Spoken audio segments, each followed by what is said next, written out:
Olá, pessoal. Sejam muito bem-vindos e muito boa noite. Estamos começando hoje mais uma live meeting da JPI.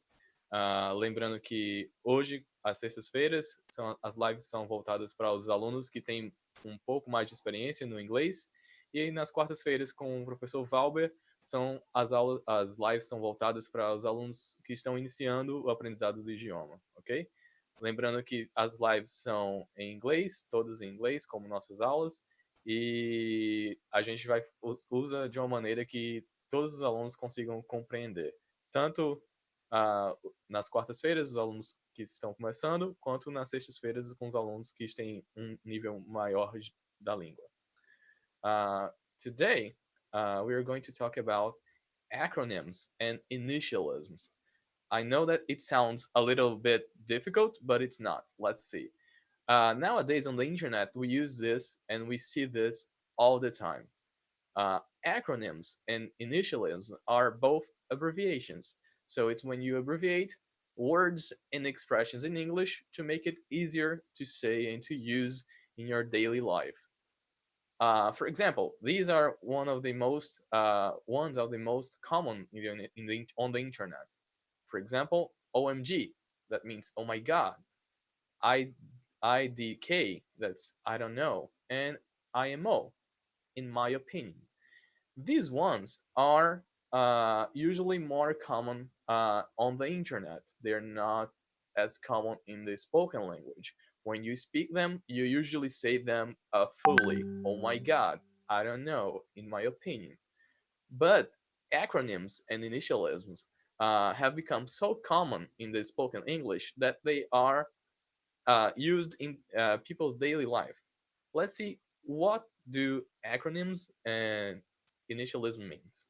Okay, so they are very similar, and the difference is very small.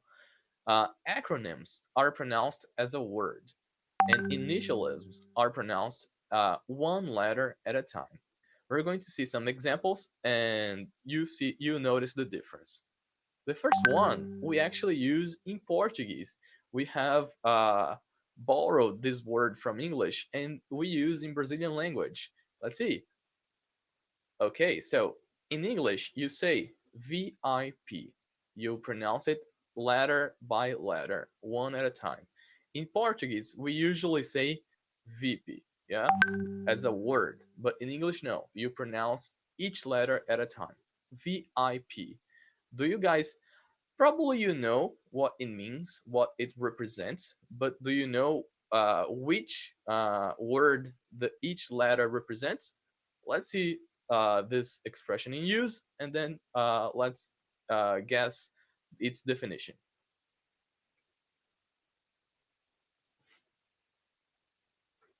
You get a VIP pass next to your pop talking to me like Marta Suite VIP Lounge.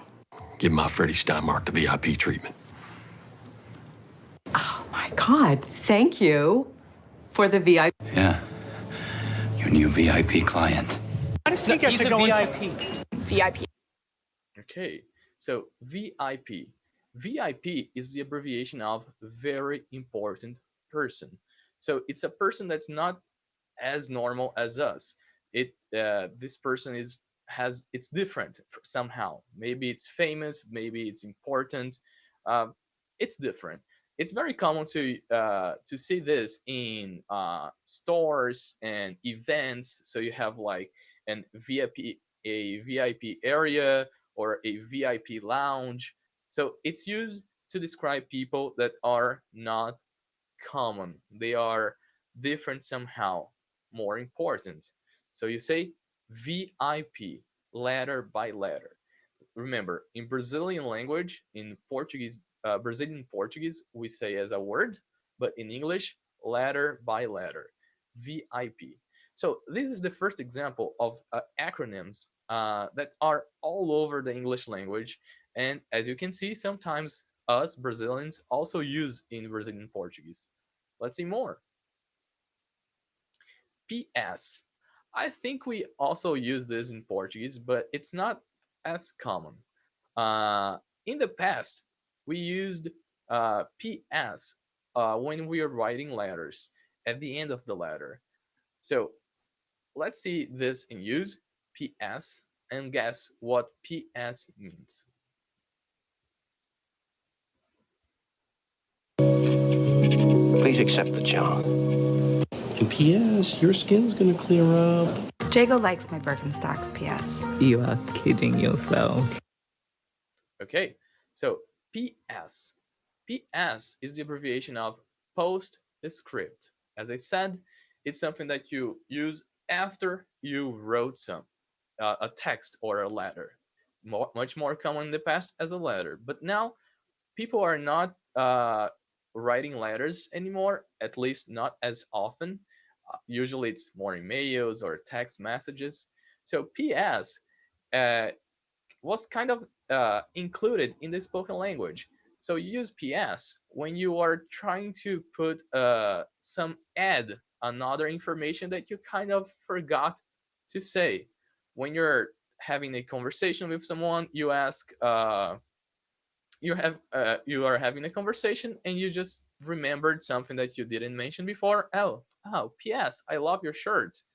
So it's to add an extra information that you didn't say before. PS. Let's see more. Let's see the third acronym. FYI. Do you guys know what it means? If you know, write on the comments. FYI.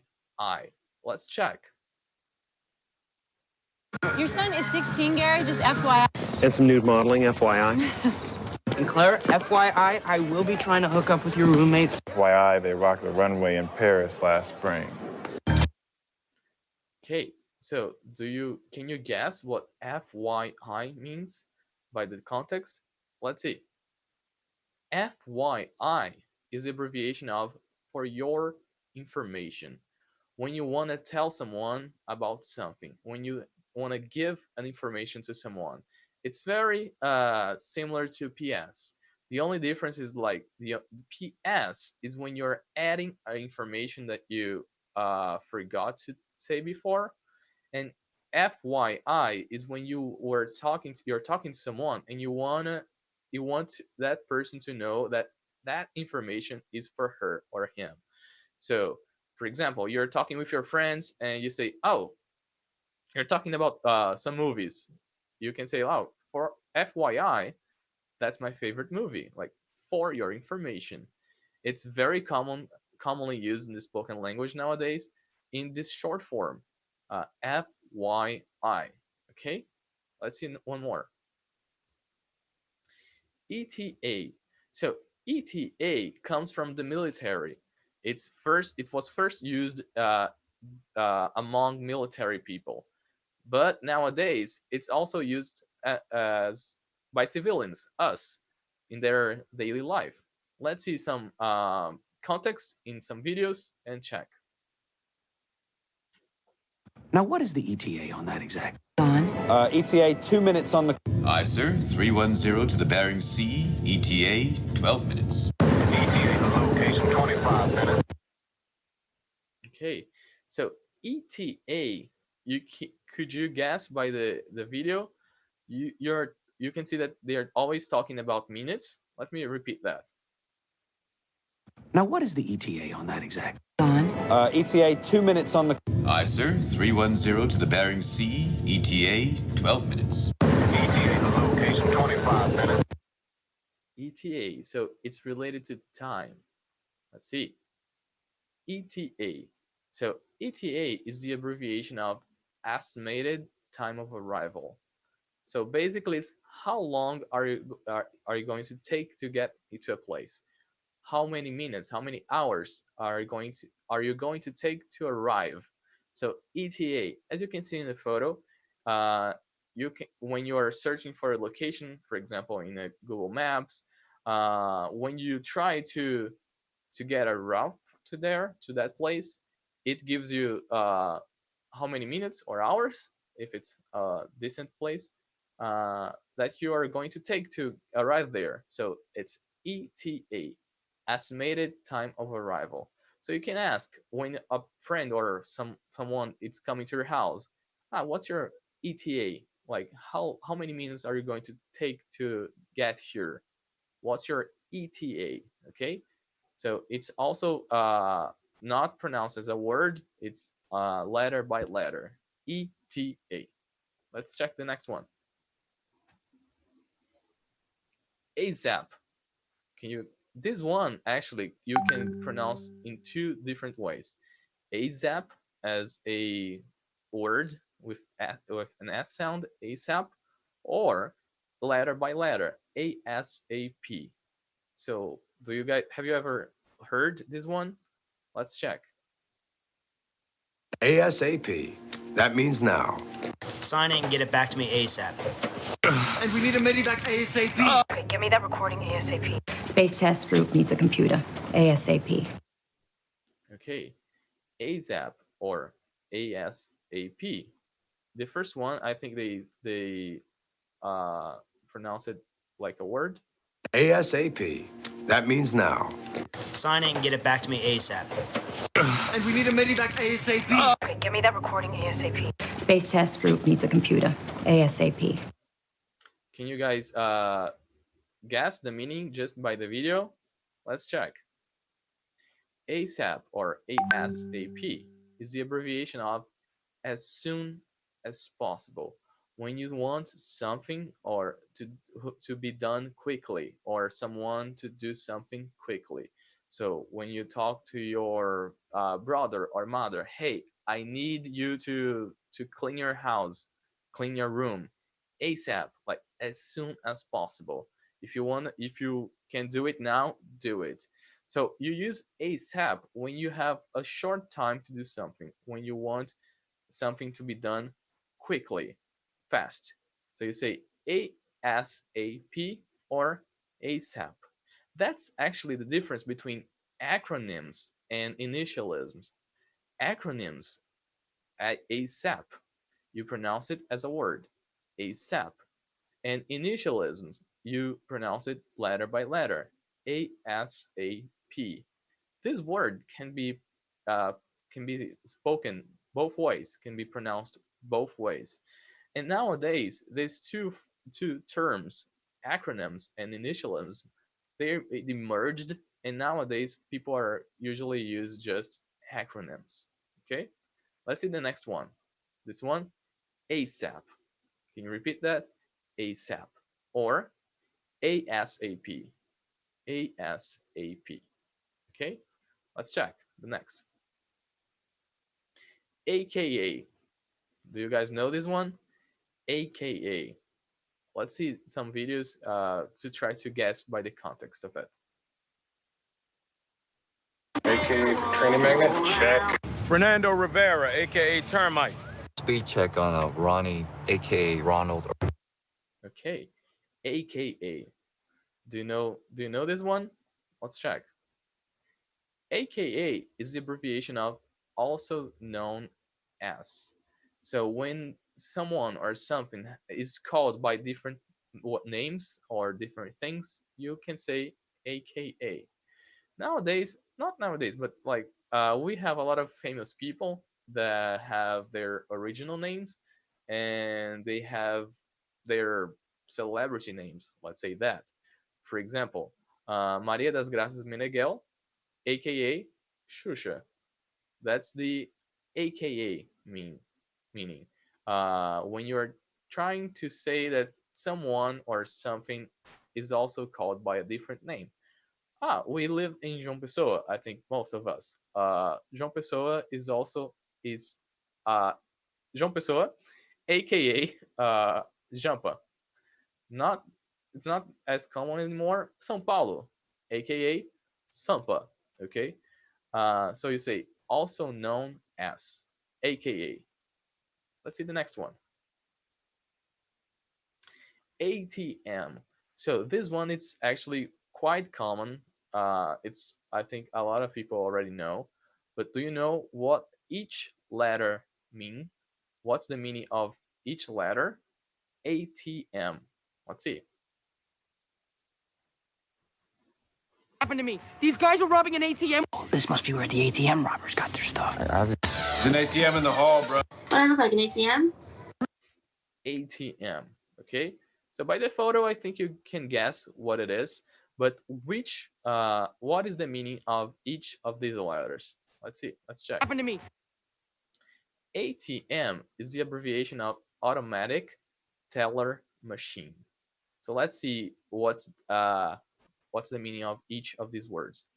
Automatic is something that's done by itself. Automatic, like for example, automatic cars that drive by themselves. Teller is what used to be called people who worked at banks. Nowadays, it's much more common banker, but you can also say teller. So a person who works at a bank is called teller. These people that are receive bills and give you money, do these transactions, they are called teller. So this machine is called automatic teller machine, ATM. Okay, ATM, automatic teller machine. So every time you see ATM, now you know what it means. It's a machine that does what tellers do at banks automatically. So you don't need to talk to anyone. You just use the machine to do your transactions, to pay your bills, to get money, to I don't know, to do all the things that you can do in a bank. Let's see the next one. RSVP. It's also an initialism. You say letter by letter. RSVP. Do you guys know this one? RSVP. This one's a little bit difficult because it's not as often used. But let's see in context to see if you can guess what it means. You did an RSVP. May we RSVP in the resoundingly negative? Because it will RSVP, yes. Look, kid, you come on down here. Join us at City Jail. Dress casual, RSVP. Tomorrow, no RSVP required. Just be there. RSVP? We came to party, baby. Okay, this one's a tricky one. Let's watch it again. I think that by the videos, you can have an idea of what it actually means. You did an RSVP. May we RSVP in the resoundingly negative? Because it will RSVP, yes. Look, kid, you come on down here. Join us at City Jail. Dress casual, RSVP. Tomorrow, no RSVP required. Just be there. RSVP? We came to party, baby. Okay, RSVP. Does anyone know? Let's check. Okay, so this one is the abbreviation of a French expression that I'm not going to try to pronounce, which means reply please, answer please. So it's used when you are inviting people to an event, to a wedding, to an anniversary, to a birthday.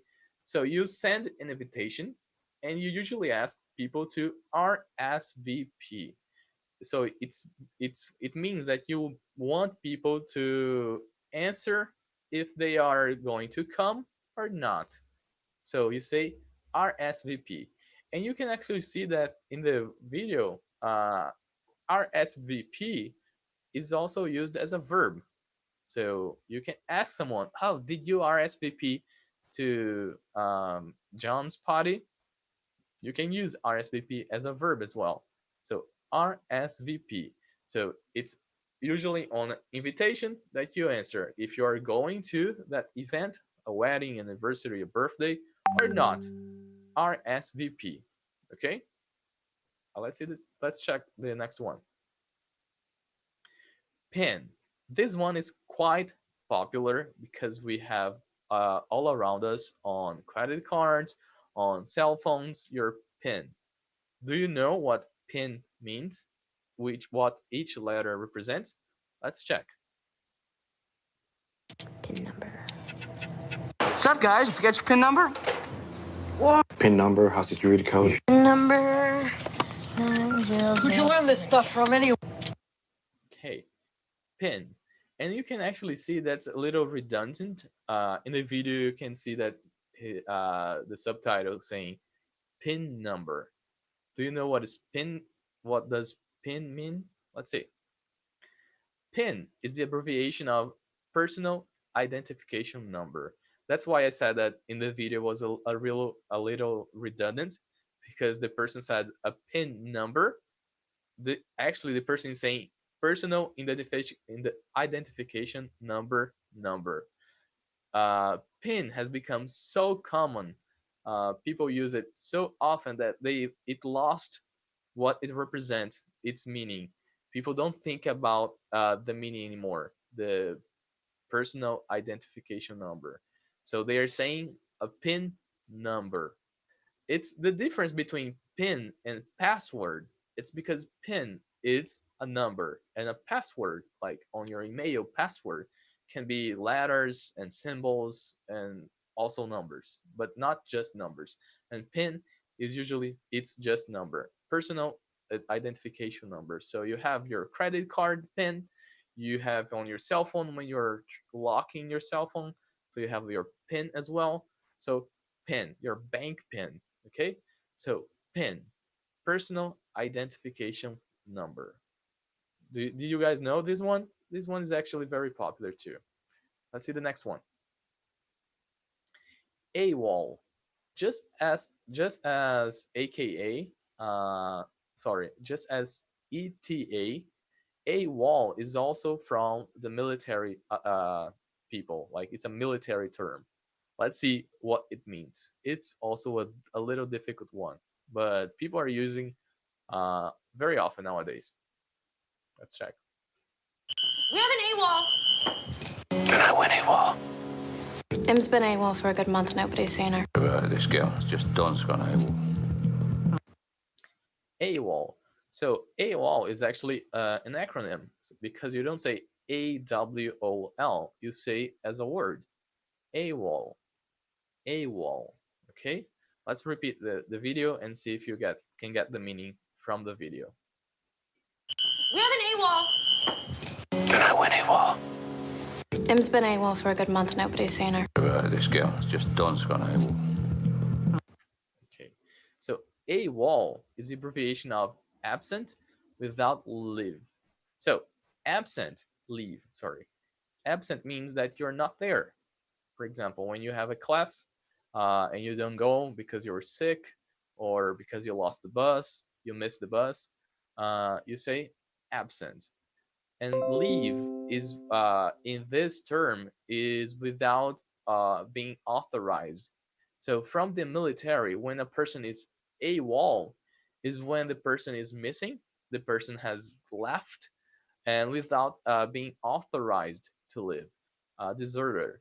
So absent without leave nowadays is used for a person who is missing. You don't know where the person is. As the video says, in the first one, he says, we have an AWOL. We have an AWOL. We have a person missing. So when a person goes out, when a person leaves the room or a place and doesn't tell anyone, you can say that the person is AWOL. For example, do you know about Mary? Oh, I don't know. I haven't seen her for days. She's AWOL. She's absent without leave. AWOL. I don't know where she is. Okay. The next one. Remember that this one is pronounced as a word. AWOL. Okay. UFO. So this one is quite popular and a little tricky because people relate it to aliens, to extraterrestrials, but that's not just it. Let's see more. Do you really see a UFO? Terrible. So you thought you saw a UFO? So I thought I saw a UFO once. Really? UFO? It's better. But I'm gonna buy the UFO. I believe a UFO has crashed into the moon. Okay, UFO. So it's very, it's commonly related to aliens, but UFO actually means unidentified flying object. So basically, everything or anything that you see on the sky and you don't know what it is, it's a balloon, if it's an airplane, if it's an extraterrestrial, it's a UFO. So it's not necessarily aliens, not necessarily an ET, extraterrestrial, but anything that you see on the sky and you don't know what it is.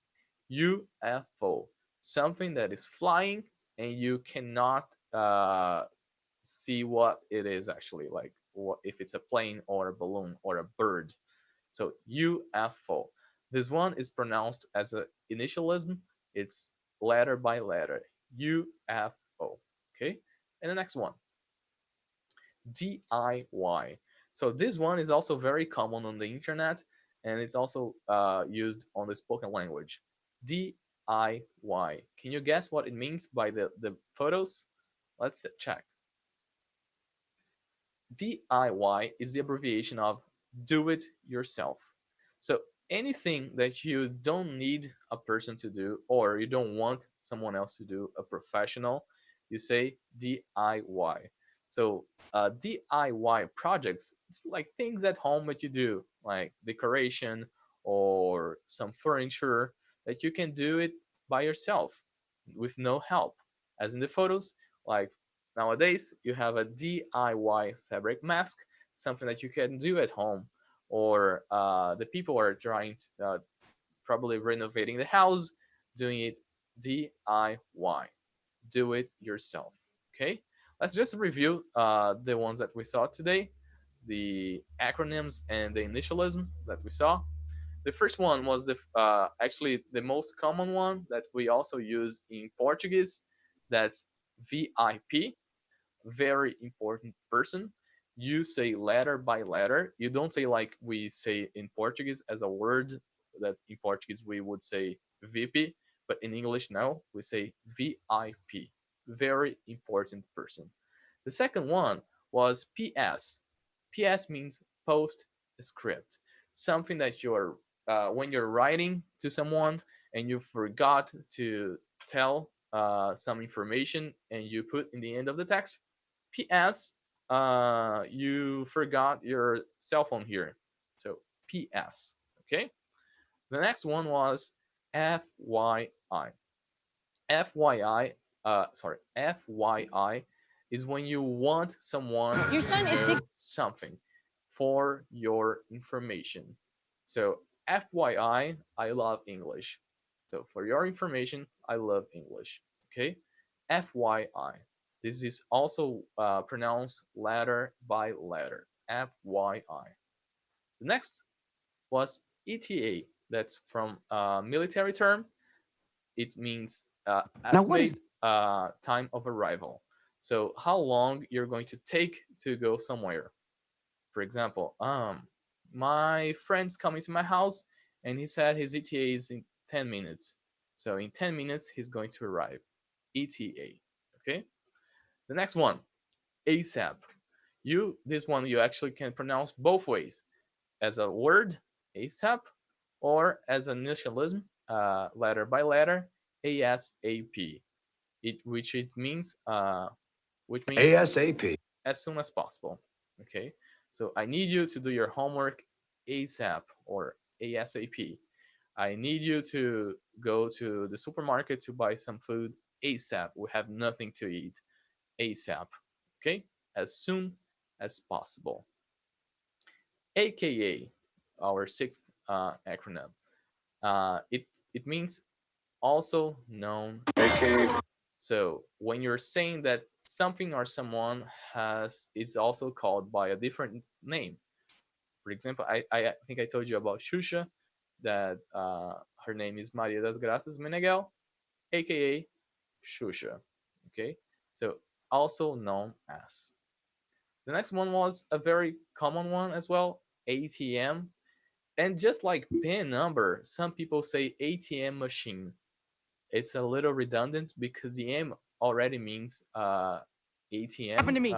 The M already means machine, but you can also say ATM, automatic teller machine.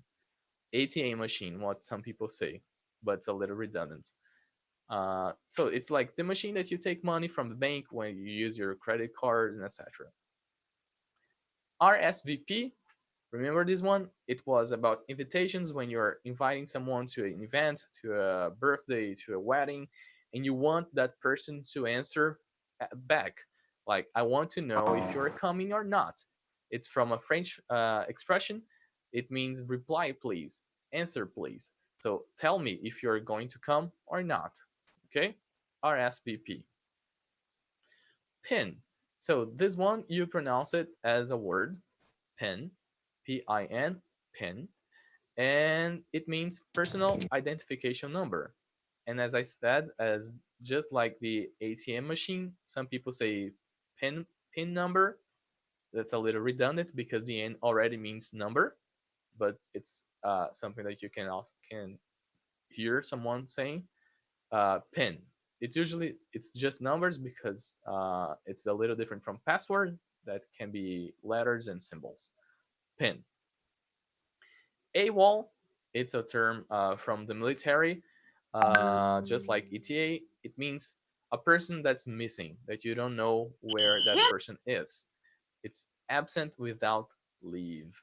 Okay, so AWOL. This one is pronounced as a word. AWOL. My friend has gone AWOL. Okay. UFO. It's a very common one. In Portuguese, we actually have one as well. That's OVNI. That has the same idea, but with different words because it's a different language. UFO, unidentified flying object, something that you see on the sky but you don't know what it is. That's usually related to aliens, to extraterrestrials, but not necessarily. Can be in the plane, can be a bird, can be a balloon, anything that you see in the sky and you don't know what it actually is. UFO. Okay. And the last one was DIY, do it yourself. So anything that you do at home that's not done by professionals, that you do by yourself without any help, unless it's a video from the internet or some manual or some tutorials. DIY. Okay. For today, these were the acronyms that we learned. These ones we can actually use in the spoken language. Sometimes on the internet we have other ones, but they are not as common used in the spoken language when you're speaking. Para lembrar vocês, todas as quartas a gente tem as lives voltadas para os iniciantes, com o professor Valber, e às sextas-feiras a gente tem as lives voltadas para os alunos que têm um pouco mais de experiência. A gente tem duas novidades da próxima sexta. Eu vou falar só uma para vocês, que quem participar da live da próxima sexta vai estar concorrendo num sorteio de um livro. E a outra novidade é uma surpresa. Espero que vocês assistam, que vocês assistam conosco a nossa live da sexta-feira que vem para saber qual a novidade é. Ok? Bye, guys. Have a good weekend and see you next week.